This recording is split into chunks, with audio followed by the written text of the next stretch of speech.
복잡해지 혼동이죠. 이 혼동도 잘 정리하셔야 돼요. 이것도 복잡하게 정리하면 한도 끝도 없고 시험 문제는 근데 어차피 이게 뭐가 나오냐면 사례가 나와요. 그래서 정리라고 교재 나온 사례를 좀 보자고요. 자 보세요. 정리할 거 많지 않아요. 자 혼동이라는 것은 뭐냐면 한 사람에게 두 개 이상의 권리가 존재할 때 둘 중에 불필요한 거 쓸모없는 것은 자동으로 소멸되게 되는데 이게 뭐죠? 혼동인 거죠. 등기할 필요 없겠죠. 왜냐하면 이거는 법률 행위가 아니니까. 그죠? 예를 들어 가지고 전세권을 가지고 있던 사람이 중복해서 소유권을 갖게 됐다면 굳이 이 전세권을 계속 가지고 있을 이유는 없으니까 소유권을 취득하는 순간 전세권은 자동으로 소멸되는데 이게 뭐죠? 혼동인 거죠. 그럼 역으로 말하면 두 개 이상 권리가 있더라도 여전히 필요하다면 소멸되지 않겠죠. 첫째, 소멸될 권리가 제3자 권리의 목적이죠. 자, 이 전세권에요. 이미 저당권이 설정되어 있는 상태예요. 이런 상태 이 사람이 중복해서 소유권을 취득했다는 이유로 전세권이 없어지면 누가 피해를 보죠? 저당권자가. 따라서 소멸될 권리가 제3자 권리의 목적이면 혼동으로 소멸되지 않는 거죠. 두 번째, 소멸될 권리보다 후순위 권리죠. 후순위 권리가 존재하면 혼동으로 소멸되지 않는다. 이것도 간단하죠. 자, 1순위가 갑 앞으로 전세권이 설정되어 있고요. 2순위가 을 앞으로 저당권이 설정되어 있거든요. 이런 상태에서 경매가 이루어지면 전세권자가 받고 남는 게 있으면 누가 받아요? 저당권자 받는 거잖아요. 근데 만약에 전세권자가 중복해서 소유권을 취득했다는 이유로 이 전세권이 소멸돼 버리면 을이 순위가 승진돼 버려요. 그래서 얘가 뭐가 돼? 1순위가 되니까 얘는 뭐죠? 피해를 보게 되죠. 그래서 소멸될 권리보다 후순위 권리가 존재하면 혼동으로 뭐 되잖아요? 소멸되지 않는다죠. 다 있습니다. 근데 마지막으로 점유권, 광호권은 권리의 성질상 혼동되지 않는다. 라고 정리하면 끝이에요. 간단하게 정리할 수 있죠. 그죠? 이거 가지고 보자고요. 자, 교재 우측에 보시면은 얘들이 굉장히 많은데 우측 상단에 1이죠. 보세요. 갑이 소유한 주택의 임차인 을이 대항 요건을 갖춘 다음날 병의 저당권이 설정됐어요. 을이 주택의 소유권을 취득했죠. 자, 그럼 이런 얘기잖아요. 원래 임차권을 가지고 있던 사람이 중복해서 소유권을 가지면 혼동으로 뭐가 돼야 돼요? 소멸돼야 되는데 임차권이 설정된 후에 저당권이 설정됐다. 소멸될 권리보다 후순위 권리가 존재한다면 혼동으로 뭐 되지 않아요? 소멸되지 않는다. 이런 얘기죠. 그 다음에 2번은 설명이고 3번 볼까요? 갑이 소유한 A 토지에 대해 을이 저당권을 취득한 후 병이 A 토지에 가압류를 했어요. 그러면 을이 소유권을 취득하더라도 을의 저당권 소멸하지 않는다. 왜요? 소멸될 권리보다 뭐가 있습니까? 후순위 권리가 있으니까요. 어렵지 않죠? 그죠? 그러니까 열 문제가 아닌 거예요. 4번 볼까요? 갑이 X 토지 A가 선순위 저당권을 B가 후순위 지상권을 가지고 있는데 A가 X 토지 소유권을 취득하면 A의 1번 저당권 소멸하지 않는다. 왜요? 소멸될 권리보다 후순위 권리가 있으니까. 그래서 결국은 요 네 가지는 암기할 문제가 아니라 소멸될 권리보다 뭐가 있으면요? 후순위 권리가 있으면 혼동으로 뭐 되지 않아요? 소멸되지 않는다. 이렇게 기억하면 되겠죠. 그 다음에 2번 제한물권과 다른 권리도 마찬가지 똑같습니다. 똑같고 그 다음에 3 해가지고 점유권 혼동되지 않고요. 4번은 따로 기억할 게 아니라 지역권을 가지고 있는 사람이 중복해서 소유권을 가지면 지역권은 뭐 해야 돼요? 소멸돼야 되겠죠. 뭐 그런 얘기인 거예요. 그 다음에 불가분성 문제는 나중에 문제죠. 5번 강호권은 혼동으로 뭐 되지 않아요? 소멸되지 않는다. 그 다음에 6번이죠. 자 보세요. 이건 또 따로 기억할 게 아니죠. 자, 전세권을 취득한 사람이 중복해서 소유권을 갖게 됐는데 전세권이 뭐가 돼야 돼요? 소멸돼야 돼요. 근데 이 사람이 소유권을 취득하지 못했다는 사실이 밝혀졌어요. 뭐 매매계약이 해지가 되든 매매가 뭐죠? 취소가 되든 매매가 뭐죠? 무효가 되든 소유권을 취득하지 못했다는 사실이 밝혀지면 전세권은 뭐 되지 않습니까? 소멸되지 않겠죠. 너무나 당연한 겁니다. 그죠? 그래서 결국 우리가 정리할 것은 이렇게 간단하게 정리하고요. 좀 뭐만 하면 돼요? 연습만 하면 되는 것이지 이렇게 막 찢어 발기해서 따로 기억할 문제는 아니다. 이런 얘기인 거죠. 그 다음 넘겨보시면 이제 뭐가 나오죠? 점유권이 나오죠. 일단 점유권이란 뭐냐? 훔쳤든 뺏었든 사실상 지배를 하고 있으면 당연히 인정되는 권리가 뭐죠? 점유권이다. 따라서 사실상 지배와 점유권이 일치가 돼야 되는데 예외적으로 불일치되는 경우가 있는데 이걸 뭐라 하느냐면 점유의 관념화라고 해요. 자, 보자고요. 첫째, 사실상 지배를 하고 있는데도 불구하고 그 사람에게 점유권이 인정되지 않기 때문에 불일치되는 경우가 있는데 이걸 우리가 뭐라냐면 점유 보조자라고 한다. 그래서 우측에 보시면 우측이 아니라 교재 안 나오네. 중요한데. 자, 정리해 보자고요. 자, 그래서 점유 보조자가 뭐죠? 사실상 지배를 하고 있는데도 불구하고 점유권이 인정되지 않는 사람이 누구예요? 점유 보조자고요. 점유 보조자는 왜 사실상 지배를 하는데도 불구하고 점유권이 인정되지 않냐면 이유는 타인의 지시와 명령에 따라서 사실상 지배하고 있기 때문에 그렇고요. 얘는 알바생 점원이나 가정부 파출부를 생각하면 되겠죠. 다시 말하면 점원이나 가정부 파출부처럼 타인의 지시와 명령에 따라서 사실상 지배하고 있으면 점유권이 인정되지 않는데 이걸 우리가 뭐죠? 점유 보조자라고 해요. 내용은 이렇습니다. 점유 보조자는 사실상 지배는 하고 있기 때문에 자료 구제권은 인정이 돼요. 그렇지만 점유권이 없기 때문에 점유권에 기한 물권 청구권인 점유 보호 청구권 행사할 수가 없고요. 점유권이 없다라는 말은 점유자가 아니기 때문에 물권적 청구권의 상대방이 될 수가 없다. 왜냐하면 물권적 청구권의 상대방은 뭐여야 돼요? 점유자이어야 하니까요. 그 다음 문제가 되는 것은 첫째, 자신의 소유물에 대해서도 점유 보조자가 될 수가 있다. 꼭 기억해 두셔야죠. 자, 이런 얘기입니다.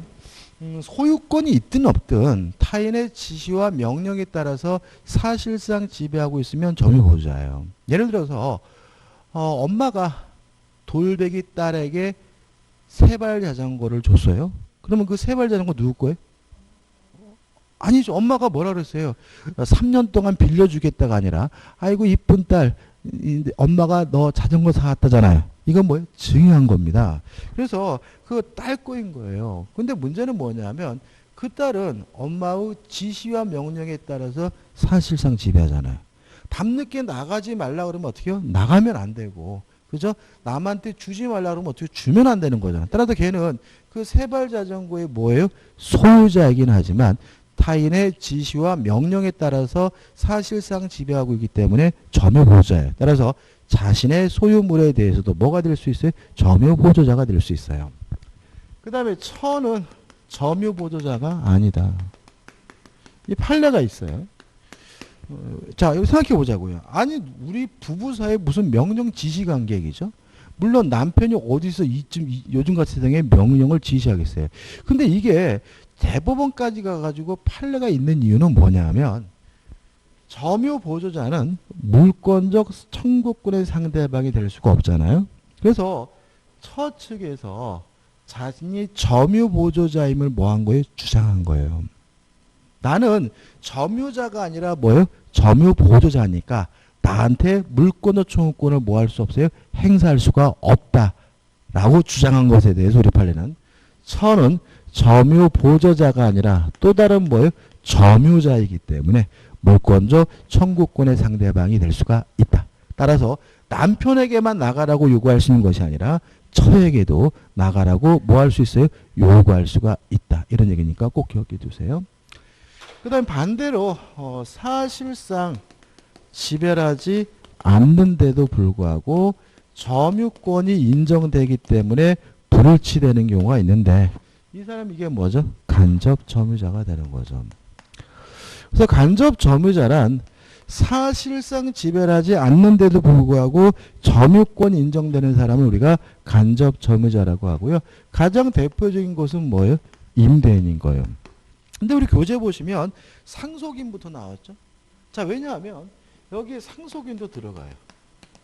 자, 이런 얘기입니다. 상속은 점유권도 상속을 시켜요. 예를 들어서 저희 아버님이 돌아가셨는데 저희 아버님이 제주도에 계시는데 돌아가시면 저희 아버지가 가지고 있던 물건에 대한 점유권도 돌아가시는 순간 저에게 뭐가 돼요? 상속이 되잖아요.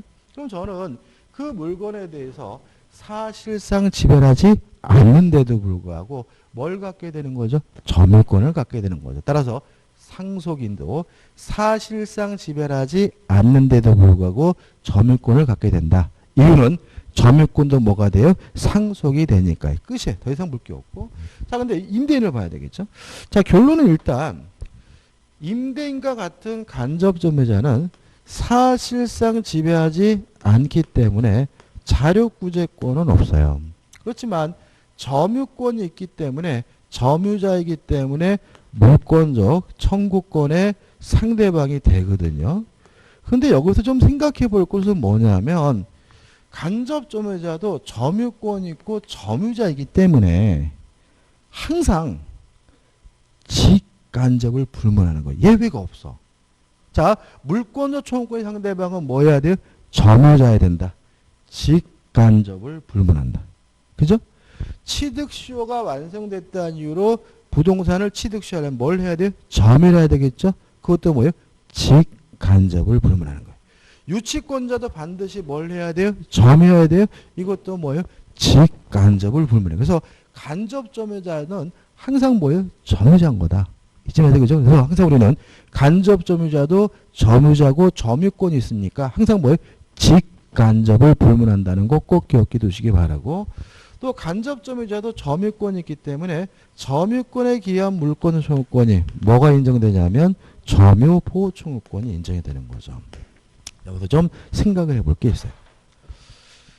자, 갑이 소유하고 있는 건물을요, 을과 만나가지고 임대차 계약을 해서 갑이 임대인, 을이 임차인이면 을은 그 물건에 대해서 사실상 지배하고 있기 때문에 점유자고, 이 갑도 사실상 지배를 하지 않는데도 불구하고 점유권이 인정되기 때문에 간접 점유자잖아요.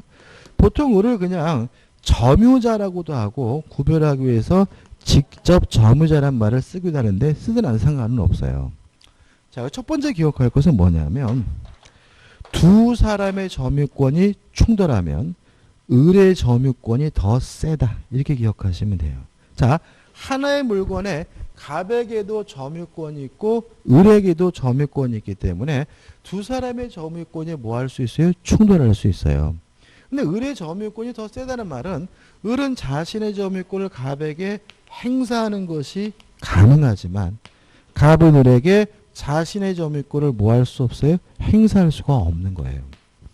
왜냐하면 따라서 간접 점유자는 점유권이 있고 점유 보호 청구권이 있다는 말은 누구한테는요? 직접 점유자에게는 행사하지 못하고 제3자에게만 행사할 수 있다는 거 주의하시기 바라고요. 그러니까 을이 살아야 될 이 집을 병이 불법으로 침탈을 해서 무단으로 점유하고 있는 상태라면 갑도 점유권이 있고 점유보증권이 있으니까 갑은 자신의 점유권을 이유로 이 병에게 반환을 청구하는 것이 가능해요.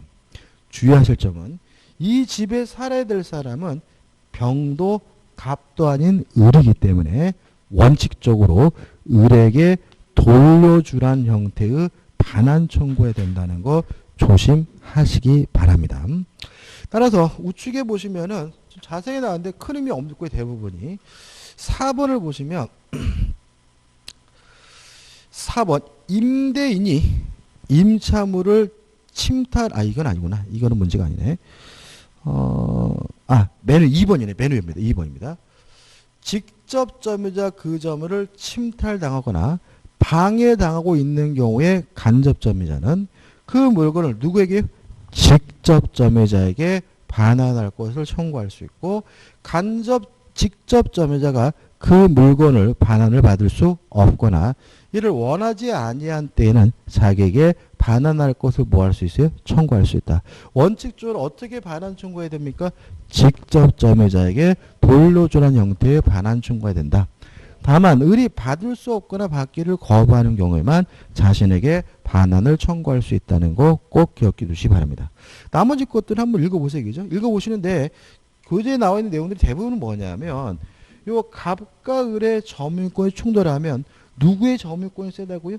을. 그죠? 따라서 을은 자신의 점유권을 갑에게 행사할 수 있다. 자력구제권도 행사할 수 있고 점유 보호청구권도 행사할 수 있지만 갑은 을에게 자신의 점유권을 뭐 할 수 없어요? 행사할 수 없다는 내용이 대부분인 거죠. 그 다음 이제 4번에서 뭐가 나옵니까? 자주점유와 타주점유가 나오죠. 이것도 잘 정리하셔야 돼요. 이것도 잘 정리하고 교재를 좀 볼 거예요.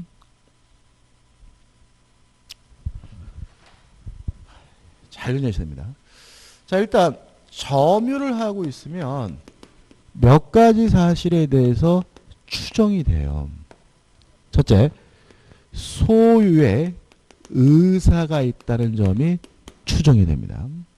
두 번째, 선이 이미 추정이 되고요. 세 번째, 평온함이 추정이 되고 네 번째, 공연함이 추정이 돼요. 항상 조심할 것은 점유하고 있더라도 추정이 안 되는 게 있어요. 무과실이죠. 그래서 이 부분에 대해서 만약에 시험 문제가 나오면 항상 무과실이 있는지 없는지를 확인하셔야 돼요. 이게 쭉 나열되니까 급하니까 훅 지나갔다 틀리게 되는데 뭐는 추정되지 않습니까? 무과실은. 그리고 결국은 점유자는 요 네 가지에 대해서는 추정을 받으니까 스스로 뭐 할 필요 없어요? 입증할 필요가 없고, 무과실에 대해서는 추정받지 않으니까 스스로 뭘 해야 돼요? 입증을 해야 된다. 기억해 두시면 되고요. 그 다음에 소유의 의사가 있는 점유를 우리가 자주점유라고 하죠. 반대로 소유의 의사가 없는 점을 우리가 타주점유라고 해요. 선의 반대말은 악이고 평온의 반대말은 폭력이고요. 공연함의 반대말은 은밀하고 비밀스럽다. 이 공연이란 말은 공개적이란 뜻이거든요. 은비한 점이죠. 무과실의 반대말은 뭐죠? 유과실이죠. 그죠? 저는 이 공연만 보면 꼭 떠오르는 게 뭐냐면 과거에 그 제주 검사장이죠. 제주 검찰청장이 검사장은 뭐죠? 차관급입니다. 그 양반이 여중생 앞에서 음란한 행위를 하다가 잘린 일이 있었어요. 그러니까 뭐 강간한 것도 아니고 성추행한 것도 아니고 지 혼자 뭐죠? 여중생 보이게 뭐죠? 음란한 행위를 하다가 잘렸어요. 대단하죠. 그죠? 아마 그게 고위공직자상 최고, 그러니까 차관급인 공무원이 그죠? 그게 무슨 죄예요? 공연 음란죄. 예. 공연 공개적으로 음란행위라면 처벌받아요. 이게 뭐죠? 공연 음란죄. 그래서 그 양반이 공연 음란죄로 처벌받고요. 검사장 지위에서 뭐죠? 잘리고 그 양반 지금 변호사 하는지 모르겠네요. 공연이 뭐라고요? 공개적으로. 반대말은 뭐죠? 은밀하고 비밀스럽다. 은비한 점이죠. 자, 그래도 좀 생각해 볼 것은 소유의 의사가 있으면 자주고 소유의 의사가 없으면 타주인데 이거를 어떻게 구별할 것이냐. 구별 기준에 대해서 우리 판례는 주관적 의사는 고려하지 않습니다. 점유를 개시하게 된 그 원인을 객관적, 외형적으로 판단해야 된다는 것이 우리 판례 입장이에요. 따라서 만약에 점유 개시하는 객관적, 외형적 원인이 매매면, 교환이나 증여면 자주점이고요. 임대차나 사용대차면 뭐가 되는 거죠?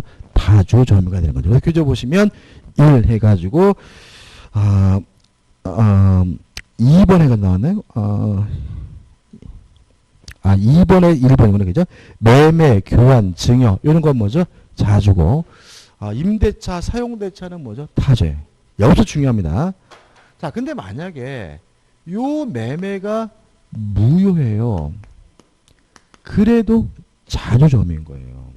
조심하셔야 돼요. 자, 왜냐하면 제가 만약에 이 안경을 훔쳤어요. 그러면 자주에 타주에 훔쳤으면 자주죠.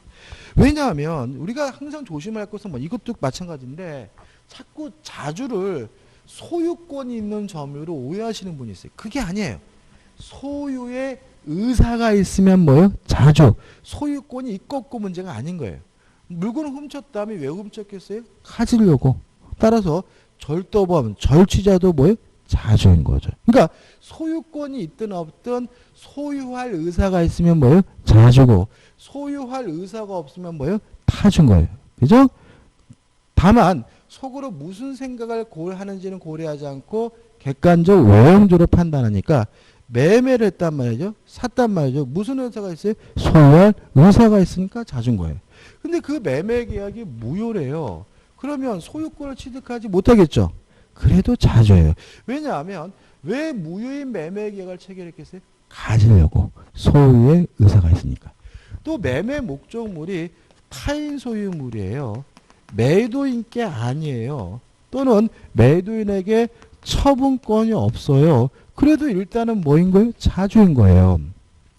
왜 남의 물건을 샀겠습니까? 가지려고. 다시 말하면 매매가 무효든 그 사람에게 처분권이 없든 타인 소유물이든 산 사람의 점이 일단은 무슨 점이에요? 자주점인 거예요.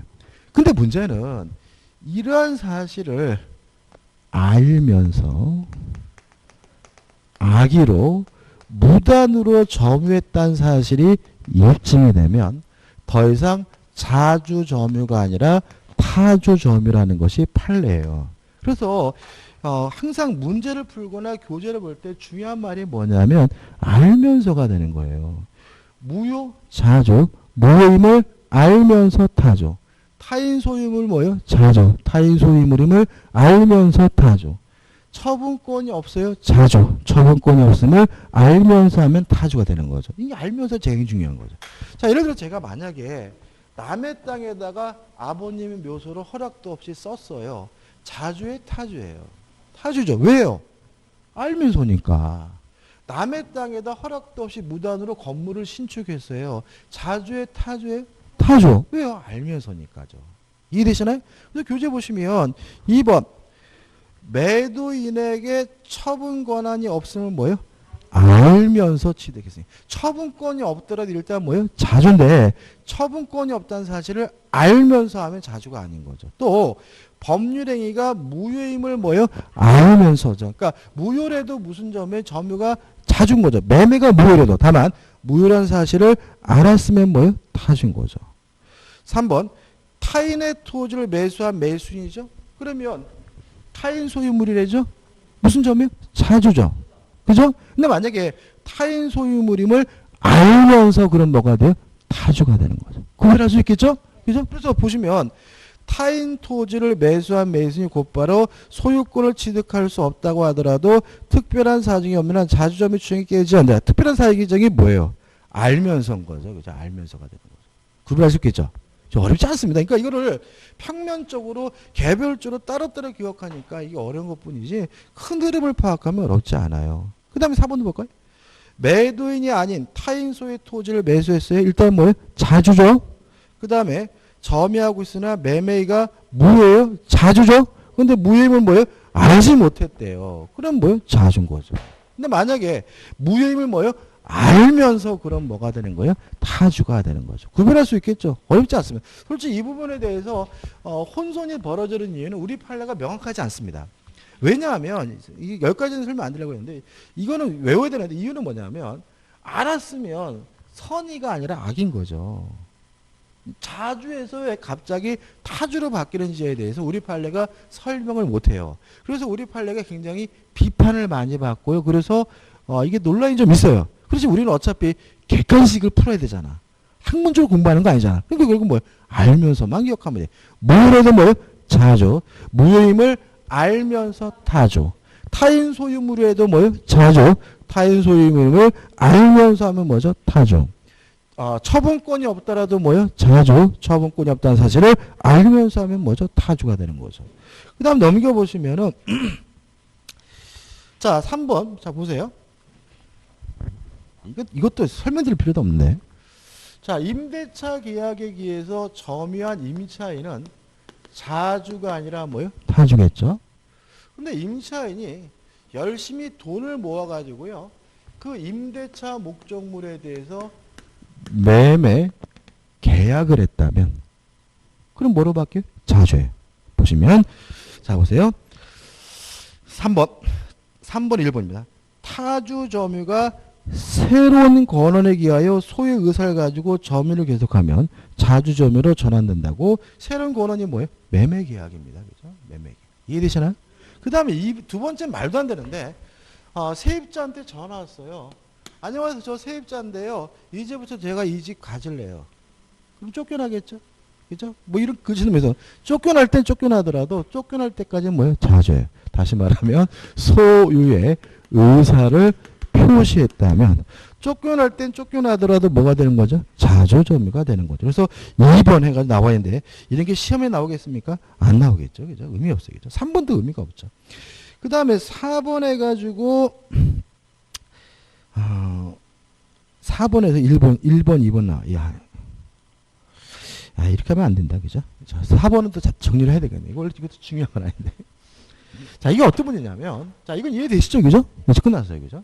근데, 자주 점유자가 타주 점유로 전환되는 경우가 있어요.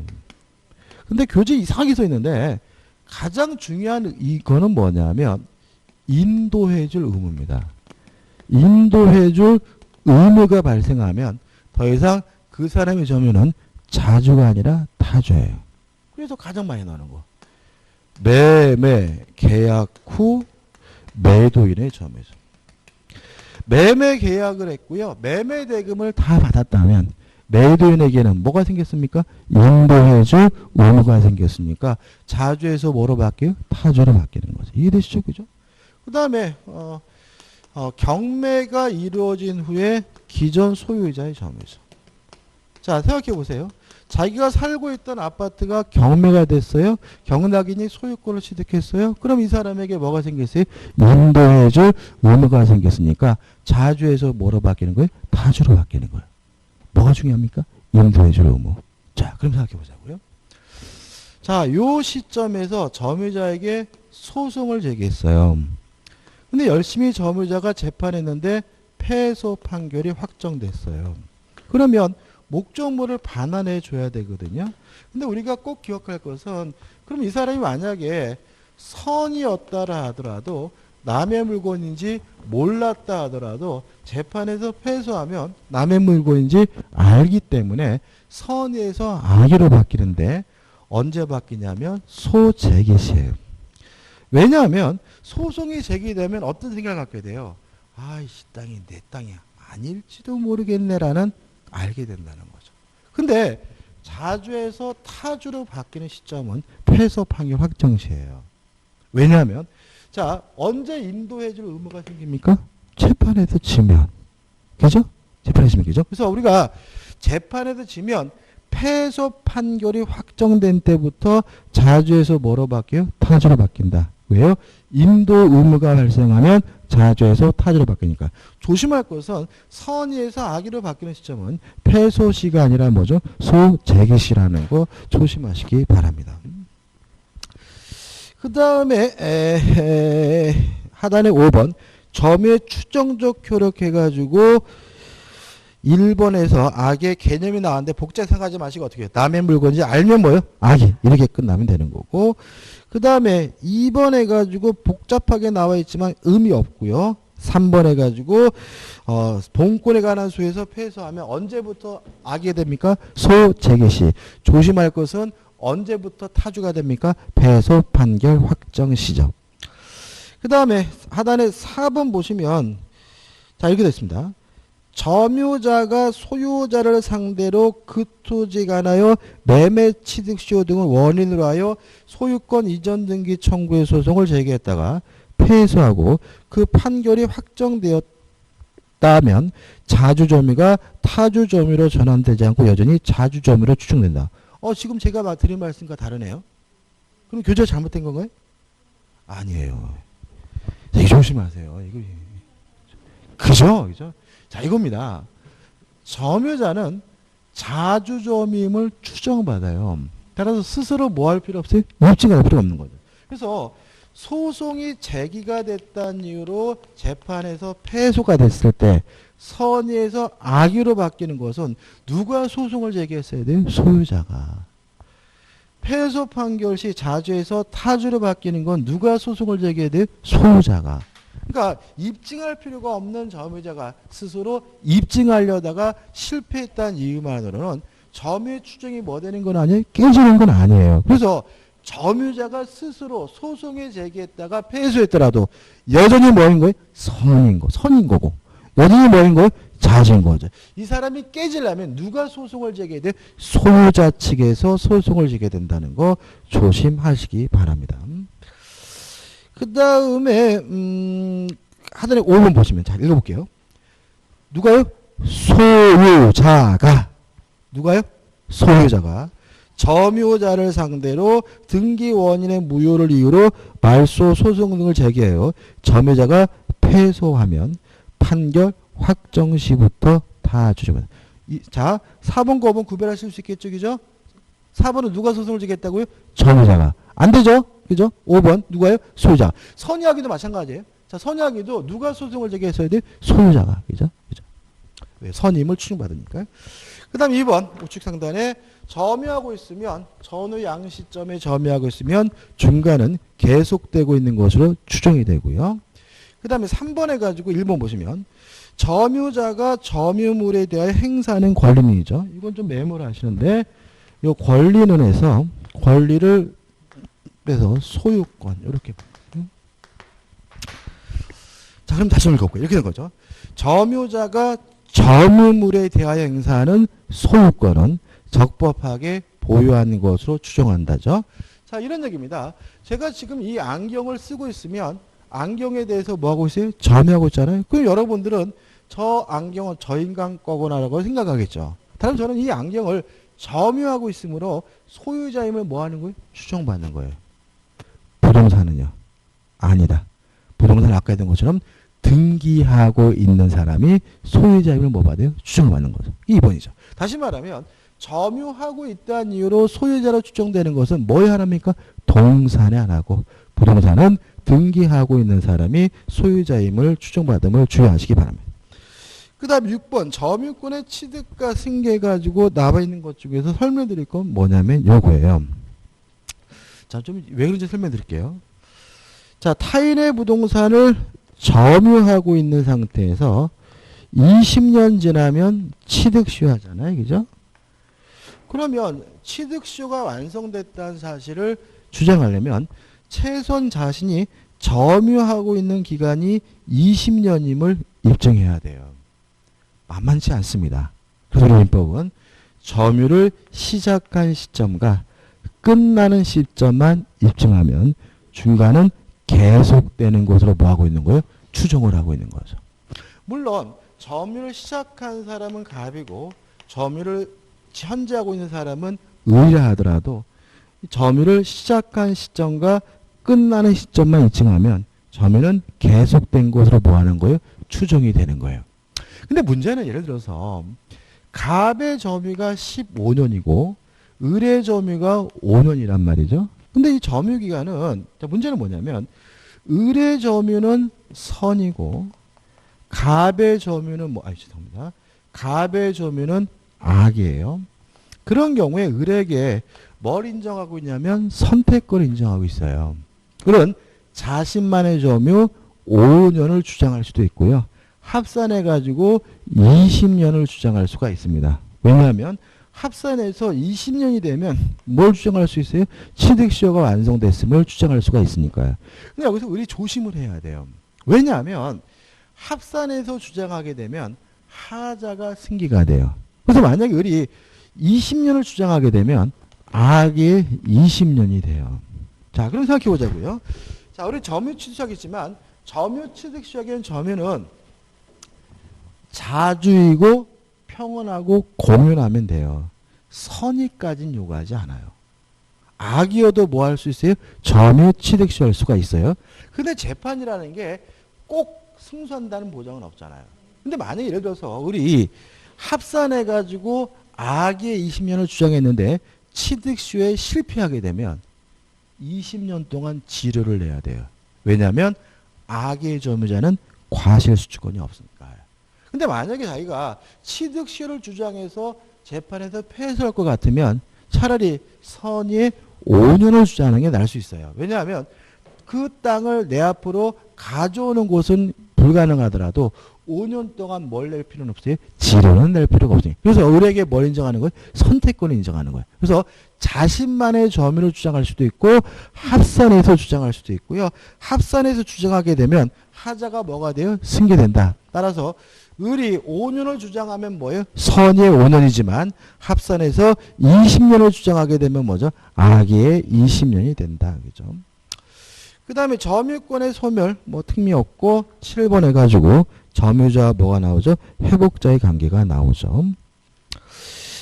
일단 우리가 이 점유에서는 시험 문제가 요 점유자 회복자에 대해서는 반드시 나오거든요. 반드시 나오는데 자세히 설명해야 되니까 좀 일찍 쉬었다가 점유자와 회복자의 관계를 보도록 하겠습니다.